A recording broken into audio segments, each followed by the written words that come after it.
Then he follows up beyond that, again, resume. While he was locked up on that bed with the whole crew, the 32-man indictment of Eddie's crew, he had met a guy, Mr. B, he's a been-spoken guy by the name of Basil Miller, out of the Bahamas. Most of you have not heard of Basil Miller, but that's just because really the only ones who get caught and get hammered, you get to hear about. But it ain't nothing to do about his size and scope, because Mr. B down in the islands was as big as they come. Multi-international plugs from India to England to Amsterdam to Haiti. Those of you maybe have seen some of the stuff when we speak about Mr. B. Mr. B was one of the founders of Norman's Cay. When you see the movie Blow and they talk about the runways, he was dealing with a guy named Carlos Leader. Those of you who follow this kind of thing, Carlos Leader was Pablo Escobar's chief lieutenant. Well, my dad's man he helped Carlos Leader and those guys set up that whole Bahamas conduit, right? So while they're locked up, Mr. B and my old man, they bond, they connect. Old man has gotten out first. By the time Mr. B gets out around 86, and this is kind of again where I'm about now. By this time I'm in college. When Mr. B gets out in 86, he reaches out to the old man, tells him to come down to the Bahamas.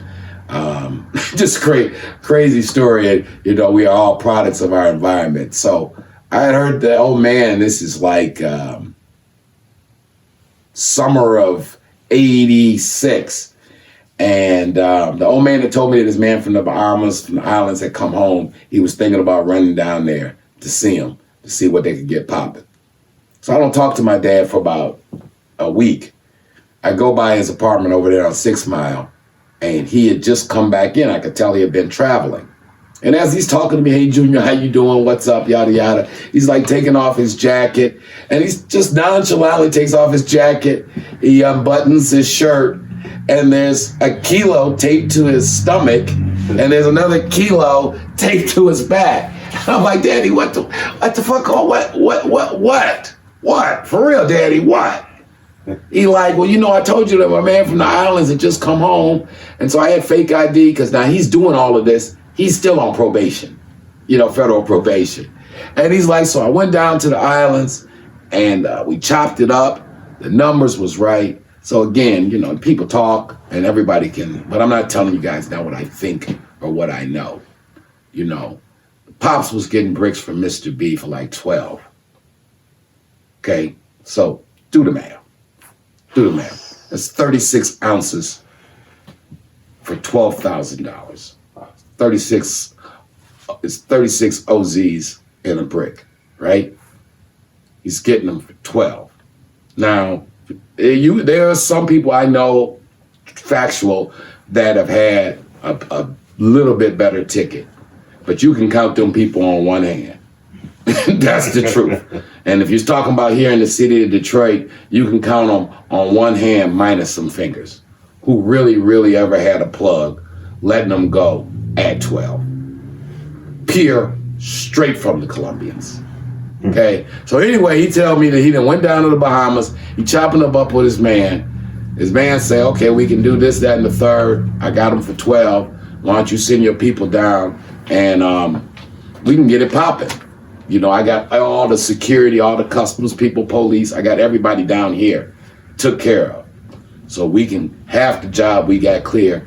Your people just need to be able to clear U.S. Customs.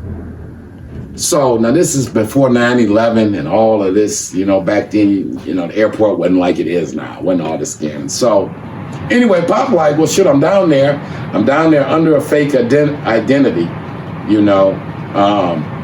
And again, when you talk about real ones, we know we talking about real ones. So he like, shit, I ain't got to wait to get back to Detroit to send some people down here to put in the work. And be not confused, we've had a big staff and a big payroll and a lot of people doing transport for us. But when push came to shove, if Pop had to put in the work himself, he put in the work himself. He taped them 2 bricks, 1 brick to the front, 1 brick to the back, had his fake ID, and flew the shit back his damn self. And again, this is just known, you know, and Anyway, so that was the beginning of that Caribbean connection. We ran that from 86 through 89. God rest his soul. Mr. Miller, Basil, has passed. Shout out to his family. Just really good people. I've met in my father's name a whole lot of big fellas. But Basil Miller and where he was at with it, and the way he put down this thing. In fact, he was connected all the way up to all the politicians in the Caribbean, to being connected with Carlos Leader. And I'm not talking about connected. I mean, he did work with Carlos Leader. I mean, he was that guy. He was the guy. He was the black man Sosa, if you want to use the Tony Montana fictional, but he ain't fantasy. Basil Miller was the black man Sosa, for real, for real.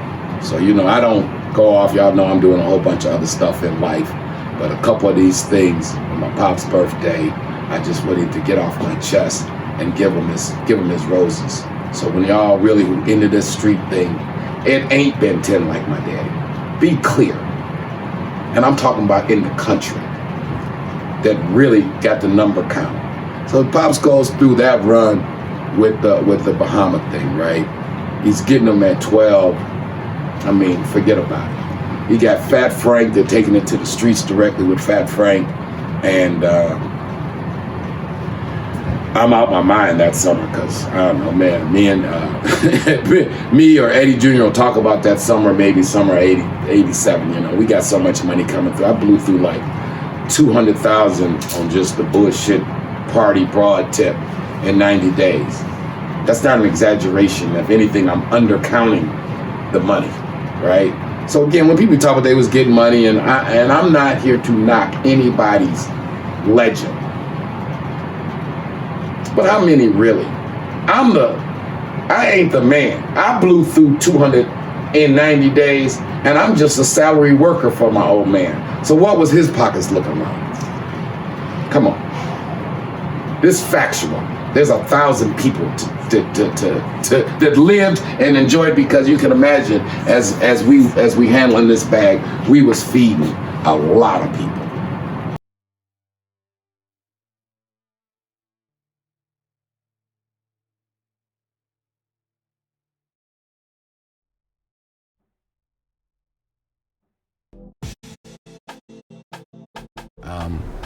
It was just time to really tell a great untold Detroit story, because it kind of covers Detroit at its zenith.